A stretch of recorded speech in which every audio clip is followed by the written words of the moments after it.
in 1966. A referendum in Montreal today is sparking a debate about religious accommodation. Residents in Outremont are deciding whether to overturn a controversial ban on new places of worship, a bylaw the neighborhood's large Hasidic Jewish community says targets them. The CBC's Emily Brass has the latest.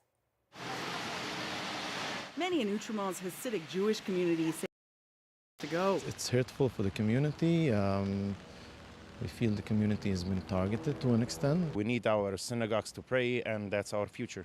Others worry the character of the affluent, largely French-speaking neighborhood is changing. No one wants to live there anymore because the community doesn't mix. The last synagogue to get a permit in Outremont opened last year at this storefront on Bernard Avenue.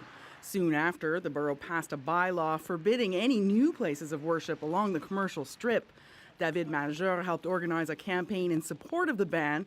He says more synagogues are fine, but not on the commercial street. He says having synagogues and storefronts confuses shoppers. The Hasidic community now makes up a quarter of Outremont's population. Mindy Pollock was the only borough councillor to vote against the bylaw last year. A Hasidic Jew herself, she feels it didn't have to come to this. I was 100% positive that if we tried to do that, if we sat down and we just spoke to each other, then we would be able to work things out in a way that wouldn't cost us $100,000 for a referendum. This is not the first example of friction in the area. Earlier this year, a Hasidic school was raided by Youth Protection Services over concerns it wasn't following provincial curriculum.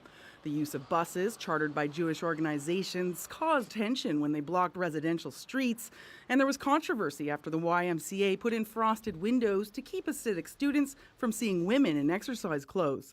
Still, Pollock says people in Outremont can work around their differences. Let's just talk.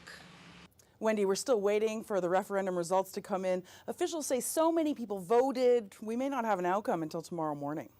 Thanks so much, Emily. Emily Brass in Montreal.